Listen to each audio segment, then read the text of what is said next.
Most people set their goals too low. If your aim is to achieve great things, you must set great goals. So, think big. Welcome back to Project Eli, where we educate, lead, and inspire. Please strap yourself in place in the back seat while I talk to Eli in the passenger seat. After all, he did call shotgun. You know, big guy, most people that you meet need a passion transplant. Why do I say that? Because the only thing that stirs a person's passion to fever pitch is reaching for a big dream. As we have mentioned before, most people that reside in the 95% crowd crib are coasters. Now you know that that's my pet peeve, because a coaster should be something that you place on a table to prevent a stain. It should not be a lifestyle. Is it natural to think big? It is. How do I know? You proved it to me. In fact, you and I had the exact same experience, only about a century apart. Recently, much to my delight, you've become passionate about basketball. I love talking hoops with you. You recently told me that you're now able to touch the net with the running start. Why is that significant? Because, my young Jordan, your dream isn't to touch the net. Your dream is to slam dunk. I'd be willing to bet mucho dinero that whenever you see an 8-foot-high basketball hoop, that you jam the ball at least 4 or 5 times. I know I did. Now the dream is to be able to dunk on the big hoop. I even know how you measure your progress. The next domino is touching the net from a standing position. Then touching the rim while running. Then touching the rim while standing. And then the NBA Slam Dunk Contest. And before you ask, Eli, basketball was invented already when I was your age. Well, my son, I'm a big boy now. What is it that I think big about as an adult? And does it create a passion to live and not merely exist? Does it juice me up? Actually, there are a few things that inspire big dreams for me. First and foremost is developing you into an outstanding adult that has big dreams and accomplishes them continuously. Second is sharing Project Eli with a large number of people of all ages, but especially younger people that haven't had the benefit of a mentor. One of the oaths of office that you swear as a mentee to your mentor is that you will share your knowledge and continue the lineage. I'm your father. Your mentor grandfather was Bob Anderson. Your mentor great-grandfather was Mort Mutnick. Now, at the risk of not sounding very humble, you come from good stock. And with the advent of social media, I find myself in a unique position to reach large numbers of people as a mentor. When Project Eli becomes mainstream, I envision millions of viewers watching and being helped, as I was, by my mentors. I also look forward to fulfilling the promise I made to those same mentors as well. Now, what do they always say on TV commercials? But wait, there's more! Just as touching the net is step 1 in your dream to become LeBron James, teaching you as an individual and teaching large numbers of people the steps to success and leadership are only touching the rim for me. What is my slam dunk? My slam dunk dream is tweaking an archaic educational system into a top-flight entity for future generations. Eli, as you should know from our series on sales, before you can sell any solution, you must first effectively sell the problem. This is what really disturbs me. Son, our education system is designed to promote a student from one grade to the next and from grammar school to high school to college. Each educator has requirements that are used as measuring tools to determine levels of achievement. These are all written in concrete. Answers are right or they are wrong. We're taught to memorize facts, ways of retrieving facts, and we are taught not to deviate from the facts.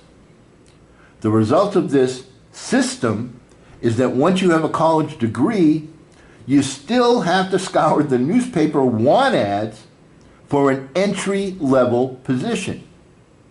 Furthermore, because our society is advancing so rapidly on a technological level, even if you do possess some specialized training, that is a postgraduate degree, the current facts become obsolete within a very short period of time.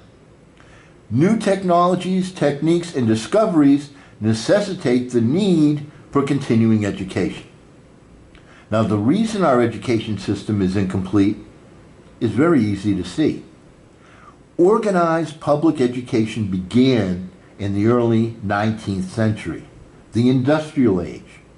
Its purpose was to give our citizens the basics needed to perform in the workplace. During that period, the amount of knowledge/information in the world was not doubling every 2.5 years like it is now. It was doubling about every 100 years. That's why a grammar school education was sufficient to prepare students for the workplace at that time. Now, as time passed and more knowledge and information became available, it was necessary to go to school longer to learn the basics. First, at the time of the Second World War, a high school diploma guaranteed you a place in the workforce.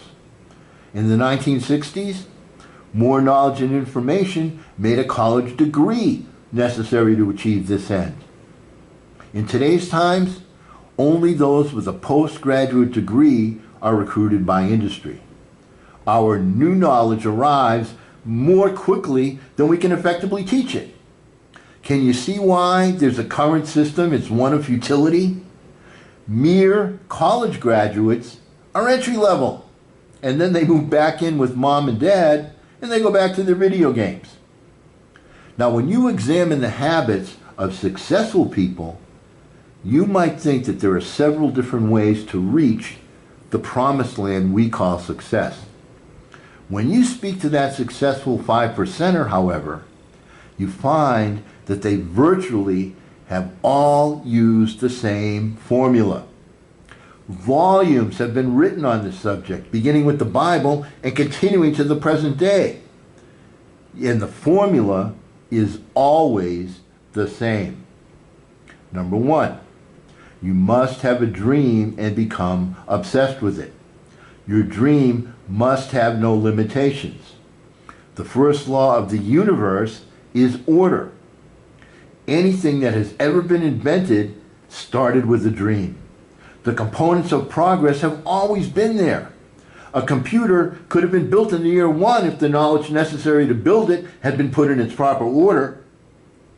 Number 2, you must have a vision of your dream and spend time every day seeing yourself already accomplishing that dream as if you've already accomplished it. Number 3, your vision must be positive. For example, you must want to be wealthy instead of wanting to get out of debt. Number 4, you must make a rough draft game plan to begin. You don't need to know every detail that will bring you to the culmination of your dream. The key is to get off the starting line. Just as you get into your car and stop at red lights, you must anticipate that your journey will not be green lights all the way to your destination. There will be potholes and there will be detours. Number 5, you must learn to make failure your teacher and not your undertaker. Failure is feedback. Adjust your plan as necessary. You must be so focused on your long-term goal that short-term disappointments do not derail you. Number 6, you must understand that there is a gestation period for achievement. A pregnancy takes 9 months, so don't ask to see the baby after 5 months. The challenge is that you don't know how long it's going to take to achieve your goal, so you must be patiently impatient until that gestation period is complete. Number 7, your mindset must understand that there is no such thing as a problem. There are only unsolved opportunities. Your mindset must include keeping a positive attitude and an understanding that from every negative, there also emerges a positive seed. Number 8, you must seek to minimize your learning curve by pursuing the specialized knowledge you need through mentors if possible and by trial and error when necessary. Number 9, you must have faith that a continued laser focus on your objective will generate ideas from unknown sources to help you accomplish your goal. When you have a laser focus, you will find that the universe will help you to put things in their proper order. And number 10, you must have discipline with good habits. Successful people know that you first form habits and then habits form you. People that don't know how to be successful have lost hope and passion, Eli. Our education system does not teach people how to conceive, plan, and achieve goals. There is no coaching.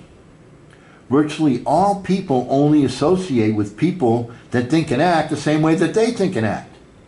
Their friends and associates are incapable of giving positive direction because they too, being 95%ers, are convinced that their game plan will work. This peer reinforcement, this peer reinforcement is the plague that infects us with terminal poverty. Now, if we compare the human brain to a computer, we see that it's not the hardware or brain cells that make some people brighter than others. It's the software, the particular way of thinking that differentiates the most successful people from the rank and file. Eli, it's time for us to change the education paradigm. It will not be difficult to incorporate the success principles that the 5%ers are using into our curriculum.